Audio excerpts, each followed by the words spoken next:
Voici une partie avec un sacré rebondissement. Mais avant, le contexte, les protagonistes. Alors nous sommes fin 19e siècle et deux grands champions de l'époque s'affrontent. Zukertort avec les Blancs face à Blackburn, surnommé Barbe Noire, avec les Noirs. Alors Blackburn, j'avais déjà eu l'occasion de faire une vidéo sur lui dans cette série des 100 miniatures d'échecs à connaître. Si vous ne l'avez pas vu, vous pouvez cliquer sur le lien ci-dessus qui vous donne accès à la playlist complète. Mais Zukertort, j'en ai pas ou très peu parlé. C'est un homme extrêmement cultivé, docteur en médecine, pianiste de grand talent. Il savait parler 10 langues. Mais en plus, il y a de ces champions qui ont une part de leur vie assez romanesque, et c'était le cas de Zukertort qui a quand même participé à 3 guerres. Il a eu d'ailleurs 9 médailles de bravoure, 9 distinctions de bravoure dans ses batailles. Il servait dans un régiment d'infanterie, et il était connu à l'époque, c'est une petite anecdote, pour pouvoir tirer à 15 pas en plein cœur d'un as. Vous savez, une carte avec un as. Donc c'était un très très bon viseur. Et Zukertort, nous sommes en 1883, il affronte donc Blackburn. 2 joueurs terribles, à la compréhension tactique combinatoire terrible. Alors dans cette partie, Zukertort a les Blancs et il vient d'ouvrir avec le pion C, le pion de l'aile, ce qu'on appelle l'ouverture anglaise. Et d'ailleurs cette partie se joue à Londres, ça porte bien son nom. Les Noirs jouent au 6, E3. Vous savez, l'ouverture, c'est pas ce qu'il y a de plus passionnant dans la partie. Et d'ailleurs, c'est assez étonnant, comme quoi une ouverture assez retenue des 2 joueurs, qui vont simplement développer leurs pièces en évitant le conflit, peut aboutir à des positions vraiment explosives. Alors, cavalier F6 a été joué, cavalier F3, B6, et si Blackburn veut mettre son fond fianchetto sur la plus grande diagonale blanche de l'échiquier, fou E2, fou B7, petit roc, D5, c'est le premier contact structurel de la position. Les Blancs jouent D4. Fou D6, cavalier C3, petit roc. Vous voyez, les 2 joueurs se développent, B3, de manière assez naturelle. Chacun met en place son setup, son organisation de jeu. Dame E7, les Noirs ont mis les tours en liaison. Mais là, Zukertort joue cavalier B5. Il veut prendre le fou de case noire de son adversaire. Et vous savez quoi? Ça va être décisif. C'est le fou B2, le fou de case noire que Zukertort aura et que Blackburn n'aura plus, qui va être décisif dans cette partie. Mais j'en dis pas plus. Les Noirs jouent cavalier E4. Donc, en échangeant D6, on prélève le fou de case noire. Alors, il y a plusieurs façons de reprendre du cavalier, du pion, de la dame. Mais ici, Blackburn choisit de reprendre vers le centre, du pion de l'aile vers le centre. Ça contrôle la case E5, ça subtilise cette case E5 au cavalier blanc. Alors, le cavalier E4 est plutôt bien placé. Zukertort joue cavalier D2 pour s'en débarrasser. Mais cavalier F6, on soutient, on prend le relais. F3, on repousse le cavalier, un échange en D2, un échange en C4, la poussée du pion D5, donc le fou recule en D3, et les Noirs placent leur tour sur la colonne, quoi de plus normal. Les Blancs vont ici mépriser le jeu sur la colonne C, parce qu'après tout, c'est vrai que les Noirs peuvent doubler leur tour sur la colonne. Et c'est vrai que les Blancs peuvent contester en jouant l'une de leurs tours en C1. Mais après tout, regardez les fous. Ils contrôlent toutes les cases, finalement, de pénétration des tours noirs. Et donc, Zukertort va laisser ce contrôle de la colonne C et va plutôt diriger sa tour en E1 pour soutenir l'évolution centrale du pion en E4. Donc, tour C7 pour libérer la case C8 et doubler les tours. L'avance du pion en E4. Tour C8. L'avance du pion en E5, on repousse le cavalier en F6 qui va en E8. Difficile de voir comment le fou B2 va pouvoir être décisif dans la partie, à ce stade évidemment de la position. D'ailleurs, les 2 joueurs semblent avoir un mauvais fou, le fou B2 pour les Blancs, parce que les pions D4 et E5 obstruent finalement la grande diagonale noire, et les Noirs ont leur propre problème avec le fou B7 qui est obstrué par le pion D5. F4 est joué. Et vous savez, avec F4, on cherche l'évolution F5. Le pion E5 est le pion de tête, le pion de pointe, donc on essaye de créer l'évolution de duo de pointe. Alors les Noirs jouent G6 pour doubler le contrôle de cette case F5. Mais G6 participe finalement à l'abandon des cases noires de l'aile roi, parce que regardez la structure de pion, comment elle s'est fixée au centre et à l'aile roi, sur case blanche.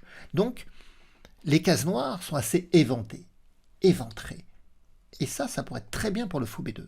Mais On l'a dit, les pions D4 et E5 pour l'instant obstruent sa vue. Tour E3 a été joué. Pourquoi un tel coup?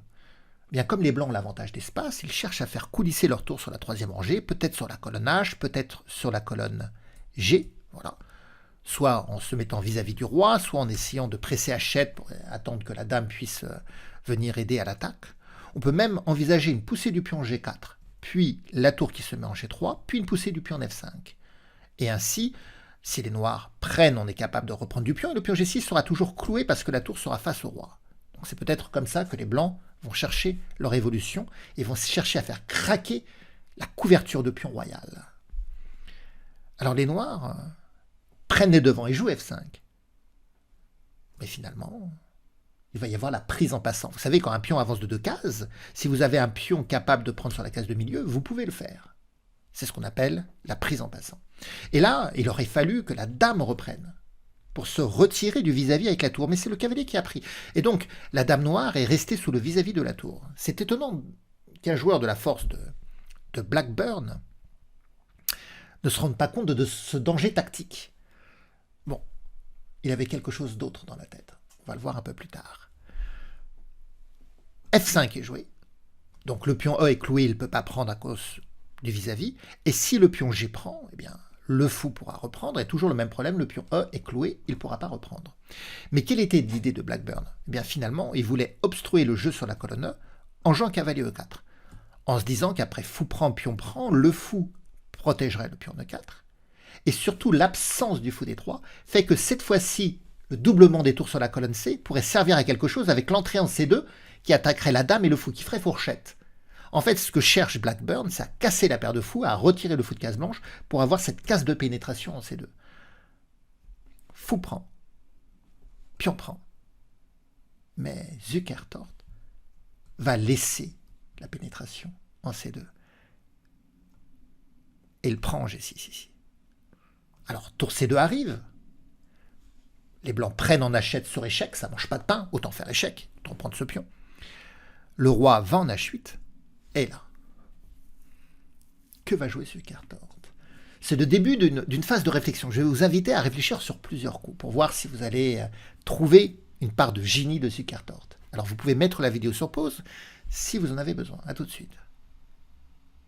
Alors, qu'est-ce qu'il a joué Zukertort? Eh bien, il fait valoir le vis-à-vis, fou de case noire, roi, et il va avancer le pion D5, échec. Échec au roi. Alors, quelles sont les possibilités finalement pour les noirs face à cet échec? Si le roi prend le pion, le roi va être très exposé aux attaques, notamment sur la colonne H avec la tour, bientôt l'arrivée de la dame, l'autre tour, le fou, toutes les pièces blanches vont pouvoir collaborer contre un roi dénudé finalement, il n'a pas de protection. Qu'est-ce qu'il peut y avoir d'autre? La poussée en E5, c'est ce qui va se passer dans la partie.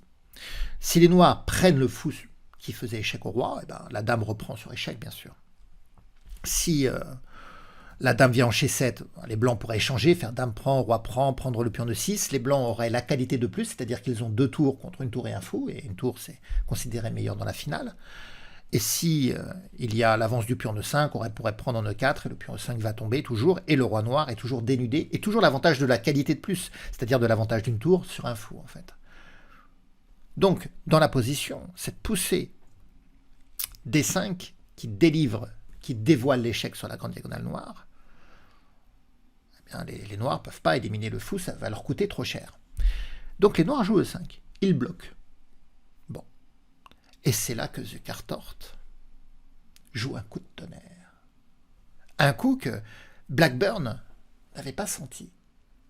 Alors, qu'a-t-il joué? Ce coup-là est plus difficile à voir. À tout de suite. Vous l'avez?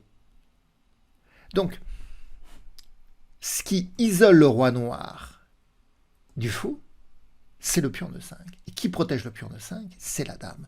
Donc Zukertort va aller dévier cette dame au prix de sa propre dame. Zukertort joue dame B4. Il offre sa dame pour dévier la dame noire et prendre en E5. Alors Blackburn va calculer et va se rendre compte qu'il ne peut pas prendre la dame blanche. Et il ne va pas la prendre. Mais regardons ce qui serait passé s'il l'avait prise quand même. Donc sur dame prend D4, il y aurait bien sûr fou prend E5 échec, pas le choix pour le roi que de prendre le pion H, mais en prenant le pion H, le roi n'est plus abrité sur la colonne H, donc il y a tour H3 échec, et le roi va être victime de la collaboration offensive des deux tours et du fou, sans que les deux tours noirs, la dame et le fou, ne puissent aider, en quelque manière que ce soit, le roi noir.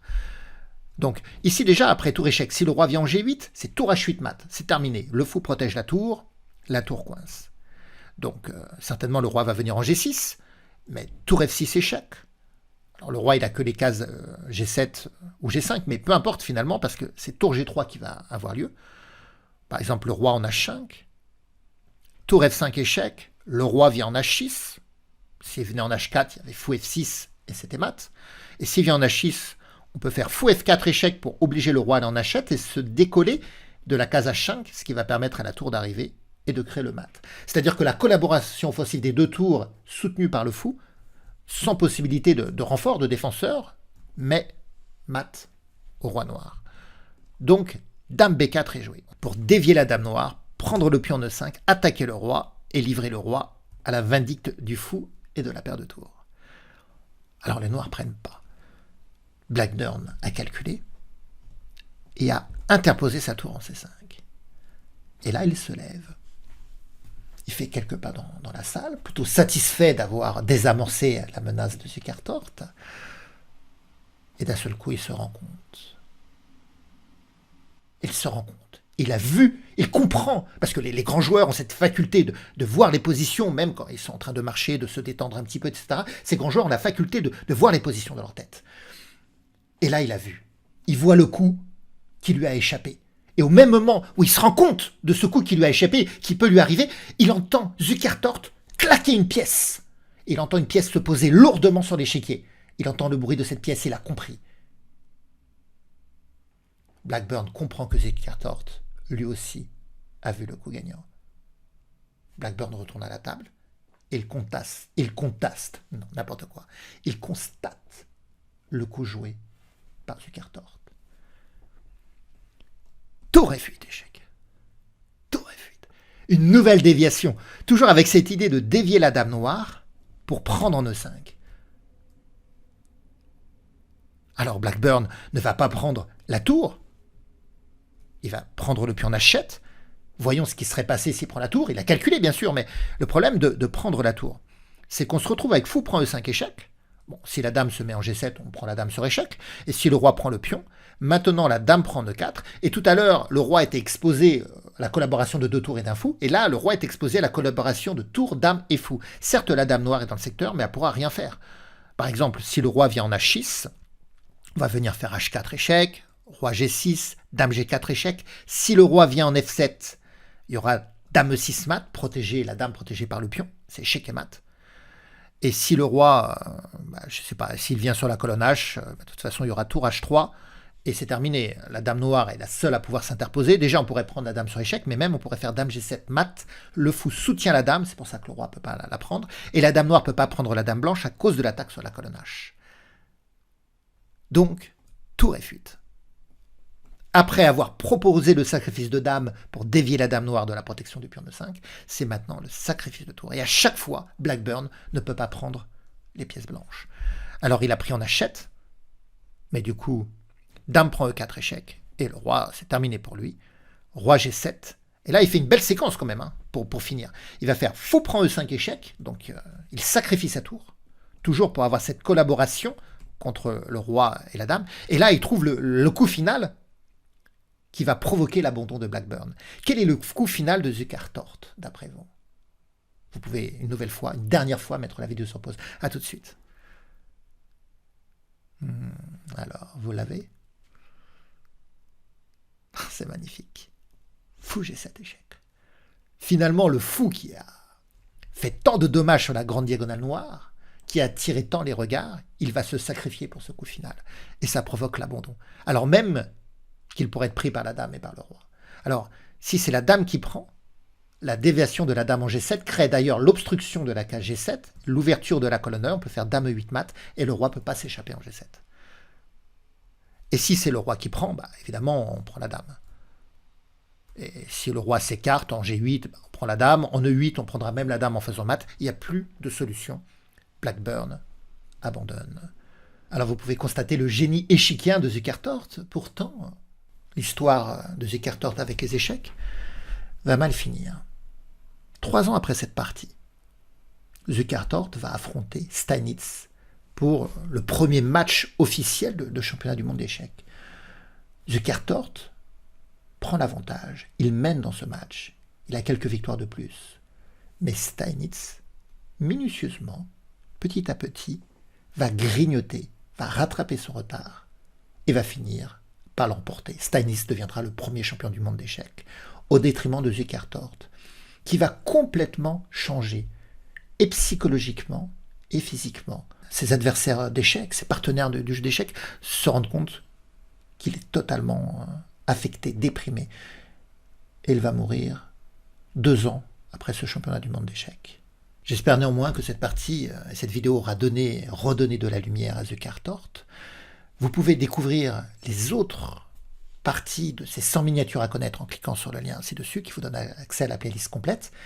Et puis vous pouvez me laisser des pouces, des commentaires, partager la vidéo, bref, aider la chaîne. Au revoir à tous!